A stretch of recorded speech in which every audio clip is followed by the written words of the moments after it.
ప్రియమైనటువంటి అందరికీ ప్రభువైన యేసుక్రీస్తు నామములో వందనాలు ప్రియులారా. ఈ ప్రత్యేకమైన సమయంలో పరిశుద్ధమైన బల్ల మన ఎదురుగా ఉన్నది. మరి ఆ బల్లలో సమీపించబోయే ముందుగా మనం అపవిత్రమైన చేతులతో, అపవిత్రమైన హృదయంతో, అపవిత్రమైన జీవితంతో బల్లలో చేయి వేయడానికి వీలు లేదు. ఎందుకంటే ఆ బల్లలో ఉన్నటువంటివి చాలా పవిత్రమైనవి. యేసు ప్రభువారు మన కోసమే అర్పించిన తన దేహానికి, తను కార్చిన విలువైన రక్తానికి అవి సాదృశ్యంగా ఉన్నాయి. రొట్టె ద్రాక్షారసము మనం తయారు చేసుకున్నాయే, కానీ ఎప్పుడైతే వాటిని తీసుకొచ్చి ప్రార్థన చేసి దైవజనుడు టేబుల్ మీద సిద్ధపరుస్తారో అవి ఏమైపోతాయండి? యేసే యొక్క శరీరం, రక్తం అయిపోతాయి. మరి దాంట్లో పార్టిసిపేట్ చేయటం అంటే ఆడుకునే ఆట కాదు, పాట కాదు. ఇది లెక్క చెప్పాల్సింది నువ్వు మనుషులకు కాదు, దేవునికి లెక్క అప్పచెప్పాలా. కనుక ప్రియులరా, బైబిల్ గ్రంథంలో నుంచి మనం గమనిస్తాం ఈ రోజున మన జీవితాలు ఎలా ఉన్నాయో. ఎఫ్సి పత్రికలో అపోస్తలుడైన పౌలు గారు అద్భుతమైనటువంటి మాటలు ఇక్కడ రాస్తున్నాడు, ఆత్మపూర్ణుడై. చూడండి ప్రియులరా, 3వ వచనం చివరిలో ఉంటుంది, ఆయన క్రీస్తునందు పరలోక విషయంలో ఆత్మ సంబంధమైన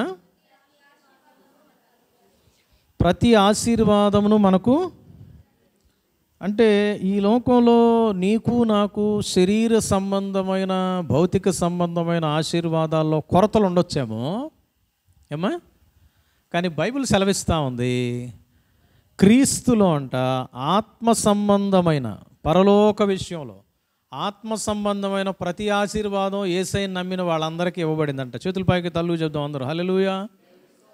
అంటే యేసు ప్రభువుని నమ్మి బాప్తీసం ఎవరైతే తీసుకున్నారో వాళ్ళందరికీ పరలోక విషయంలో ఆత్మ సంబంధమైన, ఒకళ్ళ దగ్గర నవీన్ దగ్గర 1,00,000 ఉండొచ్చు, రాధిక దగ్గర 10 లక్షలు ఉండొచ్చు, అమ్మగారి దగ్గర 10 కోట్లు ఉండొచ్చేమో.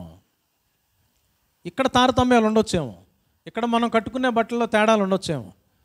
కానీ దేవుడు నీకు నాకు మనందరికీ కూడా, నమ్మిన రక్షింపబడిన ప్రతి ఒక్కరికి కూడా ఆత్మ సంబంధమైన ప్రతి ఆశీర్వాదం ఇచ్చేశాడంట. ఇక నువ్వు భయపడాల్సిన పని లేదు, అది లేదే ఇది లేదే ఏందోనండి నా జీవితాన్ని మొహం ఏలాడేసుకొని తిరగాల్సిన పని లేదు. అర్థమైందమ్మా? ఈ లోకంలో కావాల్సిన ఇస్తాడు దేవుడు, కొన్ని అడగాల్సిన అడగాలి, ఆయనంతటికి ఆయన ఇచ్చేయాల్సినవి కూడా ఇచ్చేస్తాడు మనకి. కాబట్టి ఎక్కడ నువ్వు వ్యసన పడొద్దు. వాళ్ళని చూసి వీళ్ళని చూసి నాకు అది లేదే ఇది లేదే, పలానాయన కొండెక్కాడు నేను బండ కూడా ఎక్కలేకపోతున్నానే అని అనుకోవద్దు. పలానాయన ఫ్లైట్ ఎక్కిలేడు నేను ఇంకా బస్సు కూడా ఎక్కలేదు అని అనుకోబాకు. అర్థమైందమ్మా? తర్వాత నీకు రెక్కలు వచ్చి పరలోకానికి ఎగిరెళ్ళిపోతావు, భయపడాల్సిన పని లేదు. కనుక పరలోక సంబంధమైన విషయంలో ఆత్మ సంబంధమైన ప్రతి ఆశీర్వాదం మనకు అనుగ్రహించాడంట. అంతేకాకుండా 6వ వచనం చివరిలో చూడండి అద్భుతమైన మాటలు ఎలా ఉన్నాయో. మనల్ని అంట ముందుగా తన కోసం, అంతేకాకుండా దానికంటే ముందు చూడండి, యేసుక్రీస్తు ద్వారా తనకు కుమారులనుగా స్వీకరించుటకై, అనగా కుమార్తెలనుగా కూడా స్వీకరించుటకై మనలను ముందుగా తన కోసం నిర్ణయించుకొని, ఎవరి కోసం అంట? తన కోసం, యేసయ్య కోసం నిర్ణయించుకొని మనము తన ఎదుట ఎలా ఉండాలనంట? పరిశుద్ధంగా నిర్దోషులంగా ఉండవలనని. ఎప్పుడంట ప్లాన్ ఇది? ఏం బాబు? జగత్తు పునాది వేయబడక మునిపే అంట. అంటే సృష్టిని సృజింపక మునిపేనంట ఆయన ప్రేమ చేత క్రీస్తులో మనలను.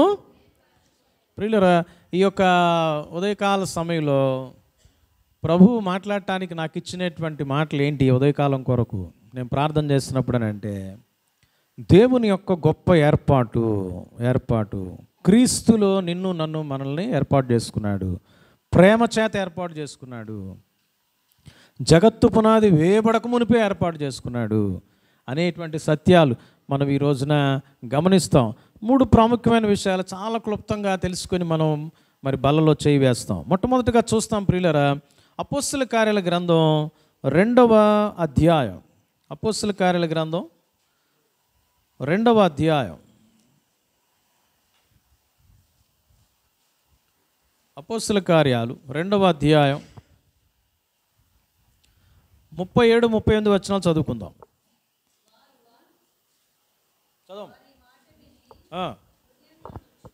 హృదయంలో నొచ్చుకొని, సహోదరులారా మేమేమి చూతుమని పేతురును కడమ అపోస్తలులను అడుగగా, పేతురు మీరు మారు మనసు పొంది పాప క్షమాపణ నిమిత్తము ప్రతివాడు యేసుక్రీస్తు నామమున బాప్తిస్మము పొందుడి, అప్పుడు మీరు పరిశుద్ధాత్మ అను వరము పొందుదురు.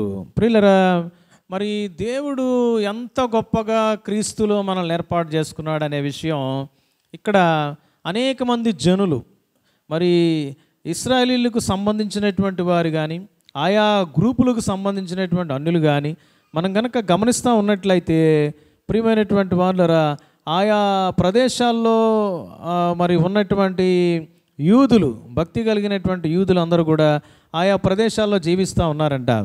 మరి జీవిస్తున్నటువంటి సమయంలో యెరూషలేములో మేడగది దగ్గర గమనిస్తూ ఉన్నట్లయితే, ఎప్పుడైతే పేతురు పరిశుద్ధాత్మ పూర్ణుడై వాక్యాన్ని ప్రకటన చేశాడో అప్పుడు ఏమైందో మనందరికీ తెలుసు. దరిదాపుగా ఒక 16 తెగలకు సంబంధించినటువంటి 16 భాషలు మాట్లాడేటువంటి యూదులు మరి అక్కడ గుమికూడారు. గుమికూడి దేవుని యొక్క వాక్యాన్ని విన్నారు. పరిశుద్ధాత్మతో నింపబడిన వాడే పేతురు ప్రకటించినటువంటి దేవుని మాటలు విన్న తర్వాత ఏమైందో తెలుసండి? 37వ వచనంలో, వారు ఈ మాట విని హృదయములో నొచ్చుకొని, కింద ఫుట్ నోట్లో ఏముంటుందో తెలుసా? హృదయములో పొడవబడి, గుచ్చబడి, దేవుని యొక్క వాక్యం అంట గుచ్చుకుందంట. దేవుని యొక్క వాక్యం ఎలాంటిదమ్మా రాధిక?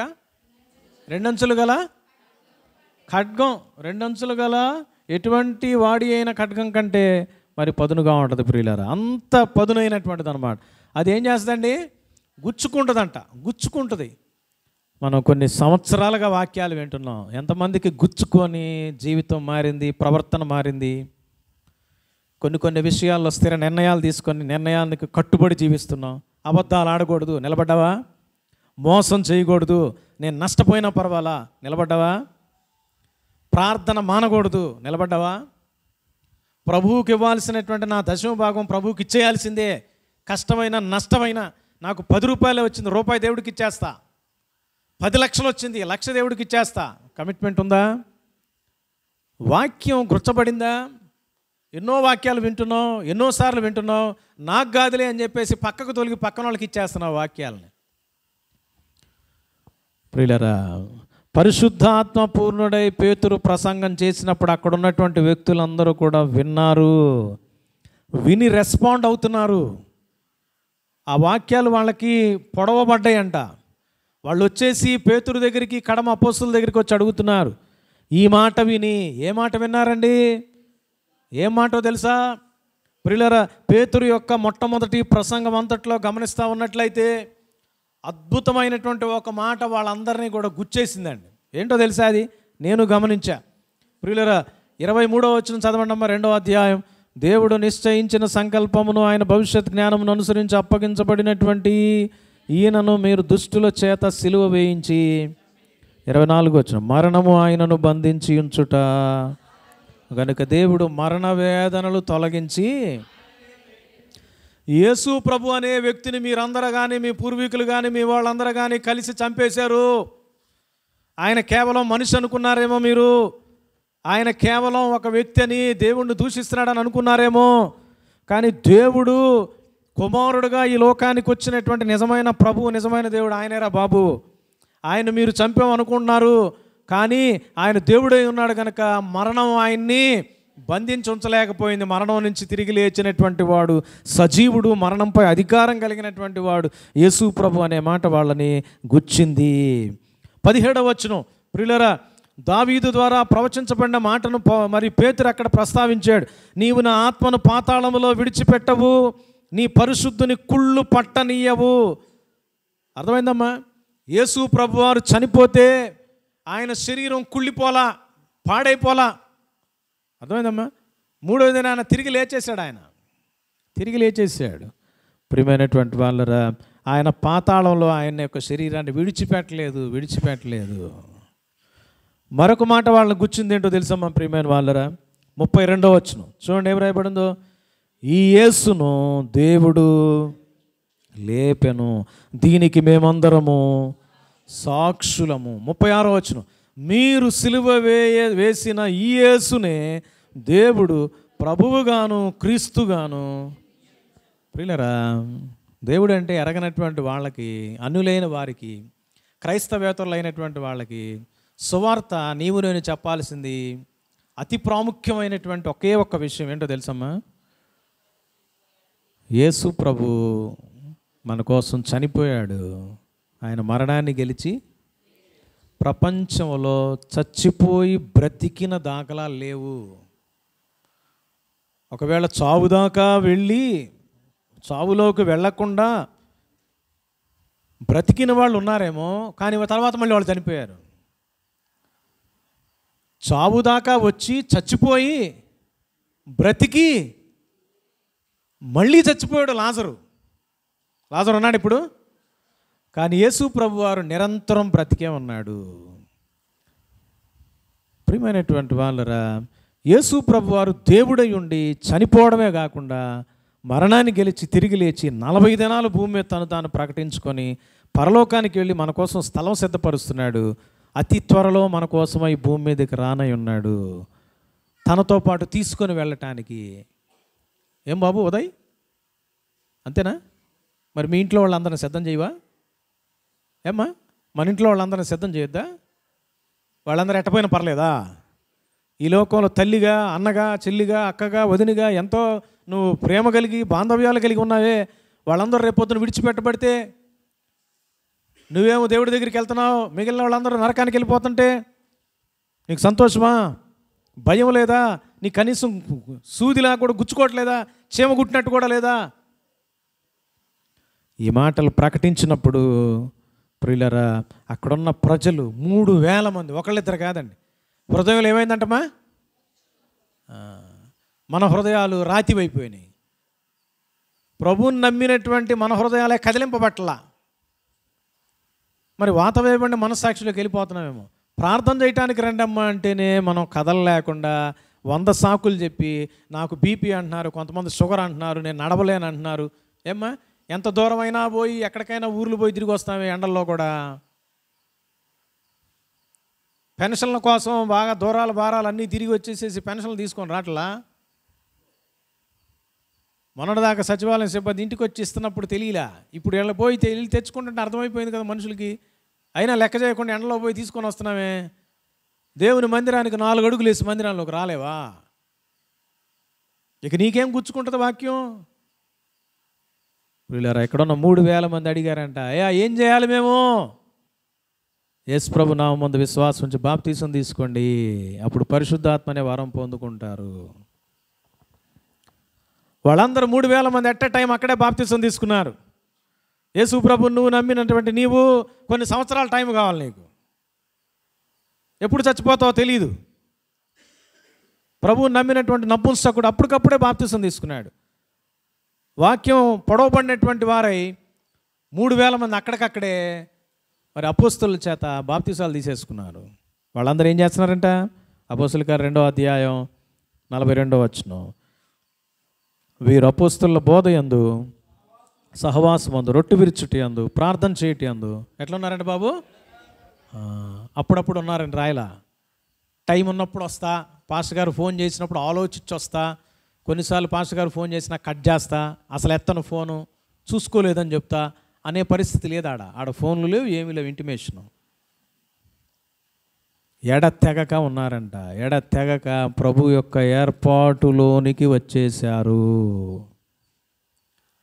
ఇక్కడ ఉన్నటువంటి అనేక మంది యూదుల యొక్క జీవితాలు యేసు ప్రభు యొక్క మాటలు విని, ఆయన యొక్క మరణ పునరుద్ధానాల గురించిన విషయాలు విని తమ జీవితాలని సంపూర్ణంగా సమర్పించుకొని ఒక తీర్మానంలో, ఏ ఉద్యోగాలు చేసేవాళ్ళు, ఏ పనులు చేసేవాళ్ళు, ఎటువంటి వాళ్ళు అయినప్పటికీ కూడా ప్రతిరోజు కూడా ఒక సమయాన్ని ఏర్పాటు చేసుకొని ప్రభువుని ఆరాధించడానికి, వాక్యాన్ని వినడానికి, సహవాసం చేయటానికి, ప్రియమైనటువంటి వాళ్ళ ప్రార్థన చేయటానికి వాళ్ళు ఎడతెగక కలుసుకుంటా ఉన్నారంట. ఎడతెగక ఉండేటువంటి ఒక తీర్మానంలోనికి వచ్చేసారు. ఒక గొప్ప ఏర్పాటులోనికి క్రీస్తు ప్రభు యొక్క బాంధవ్యంలోనికి వచ్చేసారు. అంతకుముందు ఆయా పనుల్లో బిజీగా ఉన్నారేమో. బాప్తీసం తీసుకొని రక్షణలోకి వచ్చిన తర్వాత వాళ్ళు క్రీస్తులో ఏర్పాటయ్యారు కనుక తట్టుకోలేకపోతున్నారు. వెళ్ళాల్సిందే వాళ్ళ ప్రతిరోజు, ఒకరోజు కాదు. ఇప్పుడు ఆదివారం ఒక్కరోజే కనీసం మనం కనిపించేది అందరం. మిగిలిన కొంతమంది ఉన్నారు, అన్ని మీటింగ్లకు వస్తారు. ఆదివారం మాత్రం మనకు టైం, అది కూడా కుదిరితే వస్తాం, లేకపోతే లేదు. ఆదివారం ఏదైనా పెళ్ళి ఉందనుకోండి, ఎగ్గొట్టేస్తాం. ఎవరో పనికి మన వాళ్ళు ఆదివారాలు పెళ్ళిళ్ళు పెట్టుకుంటారనుకోండి, దానికి క్రైస్తవుడవై నీవు, యేసుప్రభుని నమ్మి నీవు, బాప్తిసం తీసుకున్నటువంటి నీవు, నీకు ఇది ఇంపార్టెంటా అది ఇంపార్టెంటా? నీ సొంత సంఘం, నీ కోసమై ప్రార్థిస్తున్న సంఘం, నీ కోసమై కన్నీరు పెడుతున్నటువంటి సంఘం, నీ కోసం అన్ని ఏర్పాట్లు చేస్తున్న సంఘం, నీ కోసం అన్ని విషయాల్లో బాధ్యత కలిగినటువంటి సంఘాన్ని విడిచిపెట్టేస్తావా? ఏమ్మా, ఆదివారం ఎంత ఇంపార్టెంటు? ఎందుకు ఆదివారం మిగిలిన కార్యక్రమాల కంటే ఇంపార్టెంటు? ఆ రోజు మనం బలలో చేయేస్తాం. ప్రియమైన వాళ్ళరా, యేసు ప్రభు వారి యొక్క ఏర్పాట్లోనికి వచ్చేసేసారు. దేవుని యొక్క వాక్యం చేత గుర్చబడ్డారు. ఇక్కడ ఉన్నటువంటి యూదులైనటువంటి భక్తులందరూ కూడా. రెండవదిగా గమనిస్తూ ఉన్నట్లయితే ప్రియులారా, అపోస్తల కార్యాలు 9వ అధ్యాయంలో మనం కనుక గమనించినట్లయితే ప్రియులారా, సౌలు యొక్క జీవితం మార్చబడతా ఉంది. సౌలు అనేక మందిని హింసిస్తూ వెళుతున్నాడు. దమస్కులో ఉన్నటువంటి అధికారుల దగ్గర కూడా మరి పత్రికలు నాకివ్వండి, ఈ మార్గంలో ఉన్నటువంటి వాళ్ళందరినీ కూడా యెరూషలేము దాకా బంధించి తీసుకొని వెళ్ళటానికి నాకు కావాలని మరి దమస్కులో ఉన్న అధికారుల దగ్గర పత్రికలు తీసుకోవటానికి అడగటానికి వెళ్తున్నాడు. ఆ సమయంలో మార్గ మధ్యంలో యేసు ప్రభు వారు దర్శన రీతిగా ఆయన కనిపించాడు, ఆయనతో మాట్లాడాడు. ఏమైందండి? అపోస్తల కార్యాలు 9వ అధ్యాయం 4వ వచనం నుంచి గమనిస్తే, అప్పుడు అతడు నేల మీద పడి, సౌలా నీవేళ నన్ను హింసించున్నావని తనతో ఒక స్వరం పలుకుట వినను. ప్రభువా నీవెవడవని అతడు అడుగుగా ఆయన, నేను నీవు హింసించుచున్న యేసును, లేచి పట్టణంలోనికి వెళ్ళుము, అక్కడ నీవు ఏమి చేయవలనో అది నీకు. ఈ సౌలు ఎలాంటి వాడో తెలుసమ్మా? ప్రియమైనటువంటి వాళ్ళరా, మరి భయంకరమైనటువంటి వ్యక్తి. 9వ అధ్యాయం 1వ వచనం చదవండి, ఏం రాయబడిందో? సౌలు ఇంకను ప్రభు యొక్క శిష్యులను బెదిరించుటైను, హత్య చేయుటైను తనకు ప్రాణాధారం అంట. నా ప్రాణం నాకు ఎందుకుందో తెలుసా? అంటే నేను ఎందుకు బ్రతుకున్నానో తెలుసా?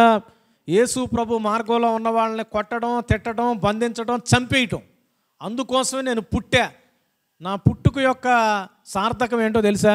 ఈ విధమైన పని చేయటమే అనే ఉద్దేశంతో వెళుతున్నటువంటి వ్యక్తి దేవుని మాట చేత గుర్చబడ్డాడు, పొడవబడ్డాడు. గొప్ప వెలుగు వచ్చేసి కింద పడిపోయాడు, కళ్ళు కనిపించట్లా. ప్రియమైనటువంటి వాళ్ళరా, ఆ సమయంలో స్వరాన్ని వింటున్నాడు. ఏం వింటున్నాడమ్మా? తనతో ఒక స్వరము పలుకుట వినను. వెంటనే అంటున్నాడు, ప్రభువా నీవెవడవు? యేసు ప్రభు దగ్గర నుంచి మాట వస్తూ ఉంది, నేను నీవు హింసించుచున్న ఒకే ఒక్క మాట, అంతే. ఆ మాట ఏమైపోయిందండి? ఇప్పటికి కొన్ని లక్షల మాటలు మనం విన్నామేమో. కదలిక లేదు, ఏమి లేదు, మత్తులో ఉన్నాం ఇంకా. అయితే ప్రియమైనటువంటి వాళ్ళరా, ఇక్కడ యేసు ప్రభు చెప్పినటువంటి ఒకే ఒక్క మాట, నీవు హింసించుచున్న యేసును, నీవు వెళ్ళు, నువ్వేం చేయాలో నేను చెప్తా అన్నాడు. అంతే, ఒకే ఒక ఆజ్ఞ, నీవు వెళ్ళు, నువ్వేం చేయాలో. ప్రియమైనటువంటి వాళ్ళరా, ప్రభు యొక్క ఏర్పాటులోనికి సౌలు వచ్చేసాడు, పౌలుగా మార్చబడ్డాడు. అద్భుతమైన మాట ప్రభు మాట్లాడుతున్నాడు. 15వ వచనాన్ని గమనించండి, ఏం రాయబడిందో? 15వ వచనంలో అందుకు ప్రభు, నీ వెళ్ళుము, అన్య జనుల ఎదుట, రాజుల ఎదుట, ఇశ్రాయేలీయుల ఎదుట నా నామం భరించుటకు. ప్రభువు అనేక మంది అక్కడ ఆయా భాషలు మాట్లాడేటువంటి యూదుల్ని వాక్యం ద్వారా ఏర్పాటు చేసుకొని వారి జీవితాల్ని తనకు సాక్షులుగా అక్కడ పెట్టుకున్నాడు యెరూషలేములో. రెండవదిగా ఇక్కడ చూస్తున్నట్లయితే సౌలు అనే భయంకరమైనటువంటి ఉగ్రవాదిని ఆయన తన కోసమే ఏర్పాటు చేసుకున్నాడు. ఎందుకోసమో తెలుసా? రాజుల ఎదుట, ఇశ్రాయేలీయుల ఎదుట, అన్యజనుల ఎదుట ఏంటంటమ్మా, దేవుని యొక్క యేసయ్య యొక్క నామాన్ని భరించటానికి నేను ఏర్పాటు చేసుకొని ఉన్నాను. క్రీస్తులో మన యొక్క ఏర్పాటు డిఫరెంట్ విధాలుగా ఉపయోగించుకుంటాడు. అక్కడ ఉన్నటువంటి యూదులను 3,000 మందిని యెరూషలేములో మొట్టమొదటగా సంఘంగా ఏర్పాటు చేసి సాక్షులుగా నిలిపాడు మొట్టమొదట. ఇక్కడ తర్వాత గమనిస్తూ ఉన్నట్లయితే సౌలు అనే భయంకరమైన ఉగ్రవాదిని, టెర్రరిస్ట్ని ఏం చేశాడమ్మా? రాజులు ఎదుట, అన్యులు ఎదుట, అధికారులు ఎదుట, ఇశ్రాయేలీయులు ఎదుట మరి తన నామాన్ని, యేసయ్య నామాన్ని భరించటానికి ఏర్పాటు చేసుకున్నటువంటి వాడిగా ఉంటా ఉన్నాడు దేవుడు. ఈయన యొక్క ఏర్పాటు వీరందరూ ఈ గుంపుల మధ్య ఆయన సేవ చేయాలి. ఈ గుంపుల మధ్య ఆయన ప్రభు కోసం నిలబడాలి. ప్రియమైనటువంటి వాళ్ళరా, ఇది మరి మరొక విషయం. మూడో ప్రాముఖ్యమైన విషయాన్ని మనం కనుక గమనిస్తున్నట్లయితే, సౌలు ఎప్పుడైతే ఈ మాటలు విన్నాడో, పడిపోయాడో, కళ్ళు కనపట్లేదో, అప్పుడు ఆ స్వరాన్ని విన్నారంట తన ప్రక్కన ఉన్నటువంటి వాళ్ళందరూ. ఆ స్వరాన్ని విన్నారు కానీ ఎవరిని చూడక మౌనులై ఉన్నారంట 7వ వచనంలో. మరి అయితే అద్భుతమైన విషయం ఏంటో తెలుసండి, స్వరం విన్నారు, వాళ్ళు కూడా ఏం చేశారు తెలుసా? ఆ మాటకు లోబడ్డారు. ఎక్కడికి వెళ్ళమన్నాడు దేవుడు? పట్టణంలోకి వెళ్ళన్నాడు. ఏ పట్టణం? ఏడకు వచ్చావు ఆడకే పోవాలా. నువ్వు వచ్చిన ఉద్దేశం వేరు, ఇప్పుడు నువ్వు మలచబడి నువ్వు చేయాల్సిన పని వేరు. అర్థమైందండి? దేవుడు మార్చేస్తాడు. ప్రియులరా, ఇక్కడ మరి తనతో పాటు ఉన్నటువంటి వాళ్ళందరూ ఆ స్వరాన్ని విన్నారు కదా. సౌలుని అంటే ఏం చేశారంటే వాళ్ళు 8వ వచనం చూడండి. గనుక వారు అతని చెయ్యి పట్టుకొని దమస్కులోనికి నడిపించారు. వాళ్ళే సహాయం చేశారు. దమస్కు లోపలికి తీసుకెళ్ళి వదిలేరు. ఊరి నాయన ఎందుకైనా మంచిది, ఏదో స్వరం వినపడిందిరా బాబు, మనకెందుకు వచ్చిన తంట అని చెప్పేసి వాళ్ళు వదిలిపెట్టినట్లుగా చూస్తున్నాం. ప్రియమైనటువంటి వారు, 3 దినాలు ఆయన చూపు లేక అన్నపానాలు ఏమీ పుచ్చుకొనక ఉన్నాడు. యేసయ్య యొక్క దర్శనాన్ని చూచినటువంటి అతను కళ్ళు పోయినాయి. ఆ మాటలు విన్న తర్వాత అక్కడ డిస్కషన్ అయిపోయిన తర్వాత ఇంకా కళ్ళు మూతలు పడిపోయినాయి. ప్రియులరా, ఆ వెలుగును చూచి తట్టుకోలేకపోయాడు. ప్రియులరా, మరి ఈ సమయంలో 10-11 వచనాలు చూడండి. దమస్కు పట్టణంలోనికి సౌలు వెళ్ళాడు. దమస్కులో ఉన్నటువంటి అననీయ అని ఒక శిష్యుడు ఉన్నాడంట. ప్రభు దర్శనమందు అననీయ అని అతను పిలువగా అతడు, ప్రభువా ఇదిగో.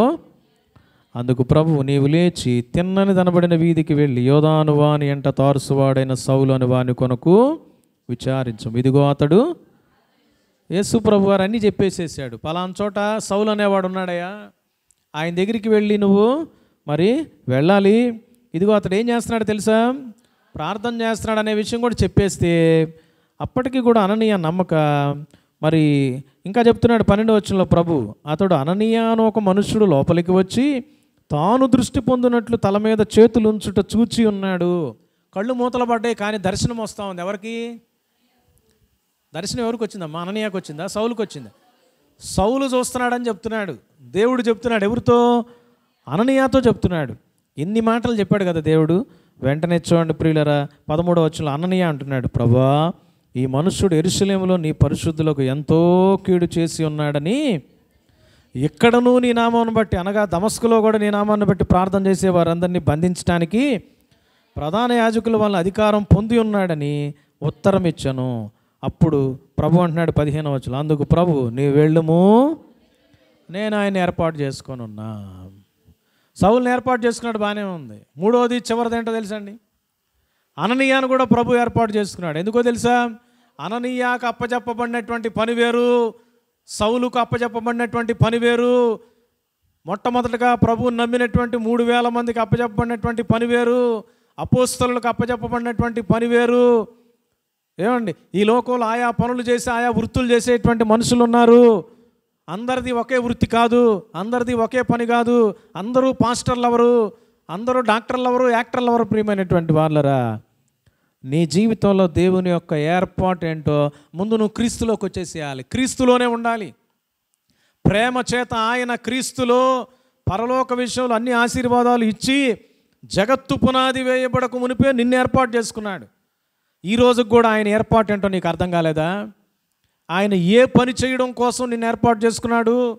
అక్కడున్న 3,000 మంది యూదుల్ని సంఘానికి సాదృశ్యంగా, సంఘంలో మొట్టమొదటి విశ్వాసులుగా అనేక మందిని ప్రభావితం చేసే ఒక గొప్ప సాక్షి సమూహంగా వాళ్ళని పెట్టాడు.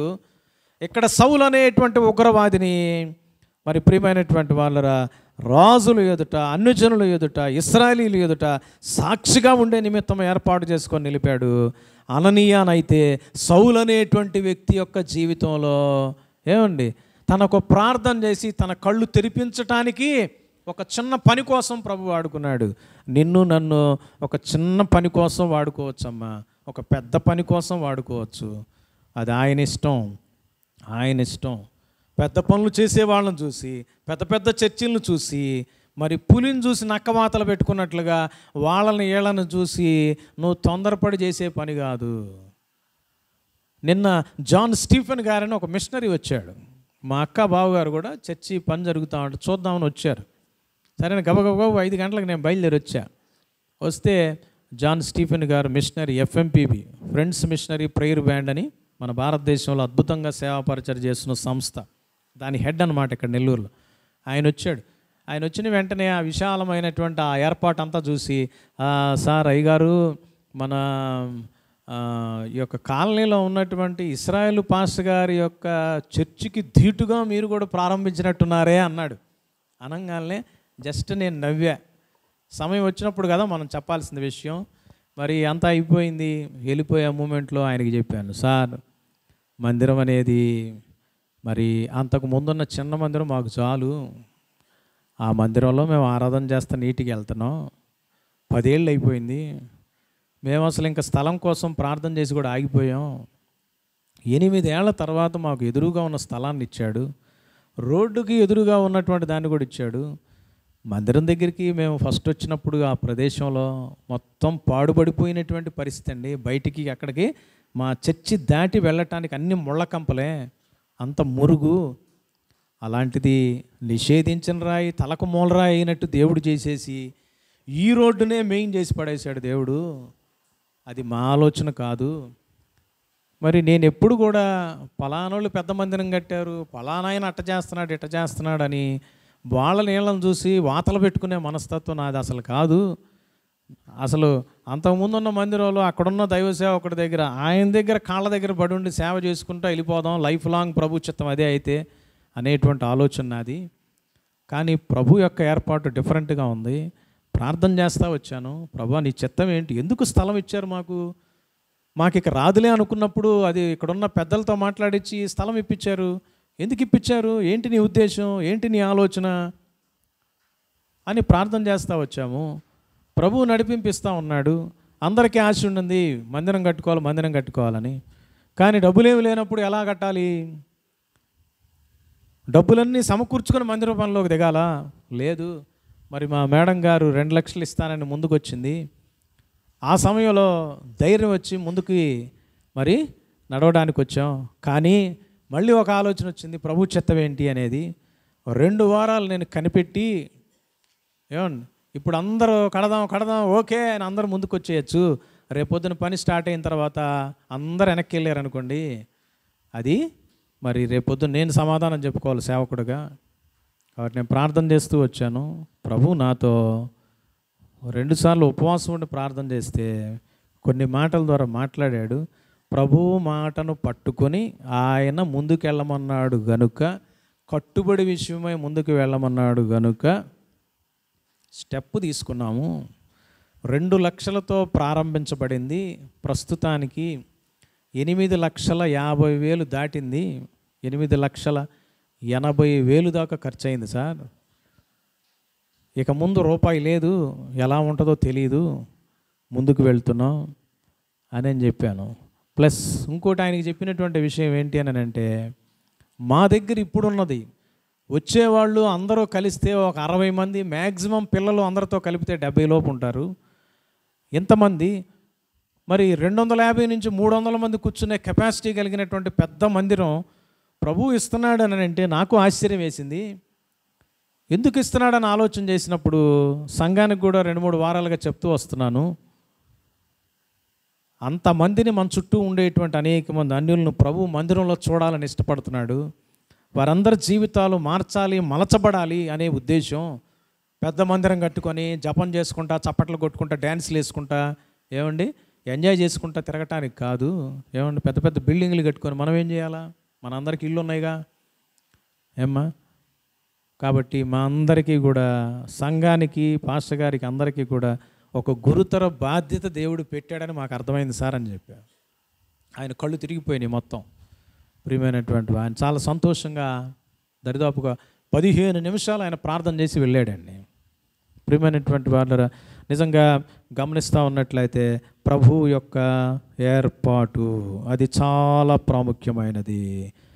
యూదులు రక్షింపబడిన 3,000 మంది జీవితంలో ప్రభువులో ఏర్పాటైనటువంటి వారు ప్రభువుకు సాక్షులుగా నిలవబడ్డారంట. ప్రతిరోజు గ్యాదర్ అవుతూ అన్ని విషయాల్లో ఇతరులకు సహకరిస్తూ నిలబడ్డారు.